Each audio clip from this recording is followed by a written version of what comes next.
Welcome back. Bulletin का बाकायदा आगाज करेंगे। सबसे पहले आज के दिन की अफसोसनाक खबर आपको देंगे। कोऑपरेटिव मार्केट के बाद ज़ैनब मार्केट के करीब विक्टोरिया सेंटर की 5वीं मंजिल पर आतिशज़दगी हो गई। कई घंटे गुजरने के बाद आग पर काबू ना पाया जा सका।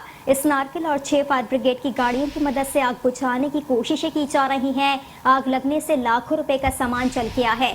आग कैसे लगी ये तयन ना किया जा सका। कराची में ताजरों के सितारे गर्दिश में है। कोरोना के शिकार के बाद अब ताजरों को आग ने दिन में तारे दिखा दिए हैं। कोऑपरेटिव मार्केट के बाद ज़ैनब मार्केट के करीब विक्टोरिया सेंटर की 5वीं मंजिल पर आतिशज़दगी। कई घंटे गुजरने के बाद भी आग पर काबू ना पाया जा सका। स्नार्कल और 6 फायर ब्रिगेड की गाड़ियों की मदद से आग बुझाने की कोशिशें की जा रही हैं। आग लगने से लाखों रुपए का सामान जल गया है, जबकि आग कैसे लगी अब तक ये पता नहीं लगाया जा सका है। बिल्कुल, आपको बताएं कि कराची में ताजरों के सितारे गर्दिश में हैं। कोरोना के शिकार के बाद अब ताजरों को आग ने दिन में तारे दिखा दिए। कोऑपरेटिव मार्केट के बाद ज़ैनब मार्केट के करीब विक्टोरिया सेंटर की 5वीं मंजिल पर आतिशज़दगी का वाकया। कई घंटे गुजर जाने के बाद आग पर काबू पाया ना जा सका। स्नार्कल और 6 फायर ब्रिगेड की गाड़ियों की मदद से आग बुझाने की कोशिशें ताहाल जारी हैं। आग लगने से लाखों रुपए का सामान जलकर खाकस्तर हो गया। आग कैसे लगी ताहाल तयन ना हो सका। इस पर मज़ीद तफसीलात जानने के हमारे साथ बराह रास्त मौजूद हैं हफीज अंसारी। हफीज अंसारी, बताइएगा किस हद तक आग पर काबू पा लिया गया है?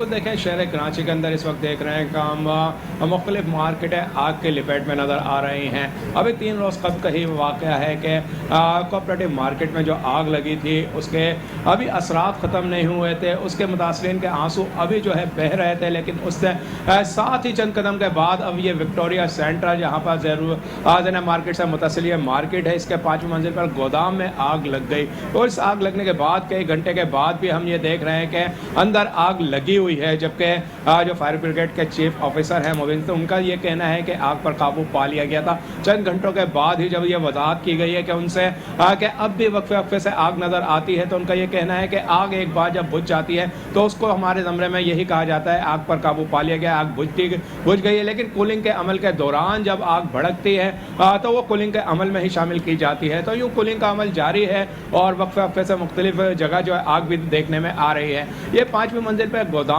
था जिसके हवाले से बताया जा रहा है, क्योंकि सीजन आ चुका था मौसम गर्मा का। आप देख रहे हैं हम गर्म कपड़ों के लिए यकीनन ज़ैनब मार्केट का लोग रुख करते हैं, और ये वक्त यकीनन जो है इस मार्केट में हम देखते हैं कि शाम हो रात हो यहाँ पर एक रौनक लगी होती थी, लेकिन आज जो है यहाँ अंधेरा छाया हुआ है, वीरानी है, जिसकी वजह यही है कि विक्टोरिया के गोदाम में आग लग गई है। तो यहाँ से वो मार्केट है ये शहर कराची की, जहाँ पूरे पाकिस्तान से शहर भर से लोग यहाँ पर आते थे। यहाँ से माल जो है कराची के मुख्तलिफ शहरों में जाता था। इसी मकसद के तहत यहाँ गोदाम में माल रखा गया था, और यहाँ करोड़ों रुपए का जो माल यहाँ गोदाम में रखा गया था बताया जाता है वो जलकर खाकस्तर हो गया है। अब यहाँ पर कूलिंग का अमल इस वक्त भी हम देख रहे हैं कि जारी है, और अब से कुछ देर पहले यहाँ एक फाइटर जो है फराइज के अंजामदही के दौरान जख्मी भी हुआ है, जिसे मकामी अस्पताल ले जाया गया है। जी अच्छा हफीज अंसारी, ये भी बताइएगा कि आग की लपेट में आने वाली दुकानों की तादाद कितनी बताई जा रही है, और तयन हो सका है कि नुकसान का कितना तखमीना अब तक बताया जा रहा है? आपको बता रहे हैं कि कराची में ताजरों के सितारे गर्दिश में हैं। कोरोना के शिकार के बाद अब ताजरों को आग ने दिन में तारे दिखा दिए हैं। कोऑपरेटिव मार्केट के बाद ज़ैनब मार्केट के करीब विक्टोरिया सेंटर की 5वीं मंजिल पर आतिशज़दगी का वाक़या पेश आया। कई घंटे गुजरने के बाद आग पर काबू पाया ना जा सका। स्नार्कल और 6 फायर ब्रिगेड की गाड़ियों की मदद से आग बुझाने की कोशिशें की जा रही हैं। आग लगने से लाखों रुपए का सामान जल गया है, जबकि आग कैसे लगी अब तक ये मालूम नहीं किया जा सका है। शहर कायद में ताजरों के सितारे गर्दिश में हैं, जबकि कोरोना के शिकार के बाद अब ताजरों को आग ने दिन में तारे दिखा दिए। कोऑपरेटिव मार्केट के बाद ज़ैनब मार्केट के करीब विक्टोरिया सेंटर की 5वीं मंजिल में आतिशज़दगी का वाकया। ठीक है हफीज अंसारी, बताइएगा, आपसे मजीद भी जानना चाहेंगे। आपने बताया कूलिंग का अमल जारी है, अब तक अंदाजा लगाया जा सका है कि कितना नुकसान हो गया?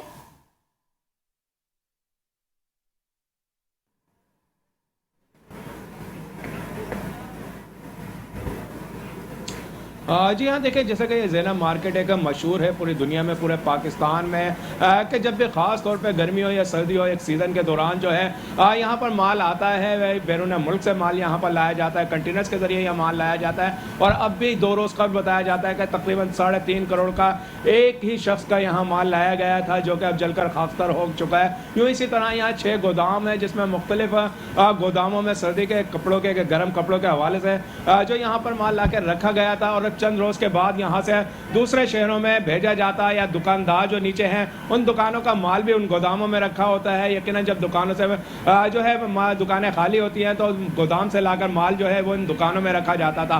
तो तमाम तो ये गोदाम में रखा माल जो है अब जलकर खाकतर हो चुका है, जिसकी मालियत बताई जाती है कि करोड़ों रुपए में हो सकती है। यूँ शहर कराची के अंदर बात करते हैं, अगर हम कोऑपरेटिव मार्केट से शुरू करते हैं, तो कोऑपरेटिव मार्केट भी एक ऐसे सीजन के दौरान आग में के लिपेट में आई है कि जब वहाँ पर शादी ब्याह के कपड़े तैयार किए जाते थे, वो सीजन चल रहा था, इसी दौरान उस मार्केट में आग लग जाती है। इसी तरह अब शहर कराची के दूसरे ये मार्केट का गोदाम, जहाँ सर्दी के हवाले से गर्म कपड़े लाए गए थे, वहाँ गोदाम के अंदर आग लग जाती है। और बताया जाता है कि शॉर्ट सर्किट, अगर इसी तरह शॉर्ट सर्किट से मार्केट कराची की तबाह होती रही और पेश की इस हवाले से कोई इकदाम नहीं किए गए, तो यकीनन शहर कराची का कारोबार जो पहले ही कोविड की वजह से तबाह हो चुका था, इस शॉर्ट सर्किट जैसा कि बताया जा रहा है, मुझे तबाही से 2-4 होता नजर आएगा। तो यकीनन जो है अब, लेकिन जहनी तौर पर जो अगर वो गोदाम के मालकान हो या कोऑपरेटिव मार्केट के दुकानदार हो, जहनी तौर पर इस बात को तस्लीम करने को तैयार नहीं होते हैं कि ये शॉर्ट सर्किट के बाद इतनी बड़ी तबाही हो सकती है। जी ठीक है, हफीज अंसारी, आपका बेहद शुक्रिया।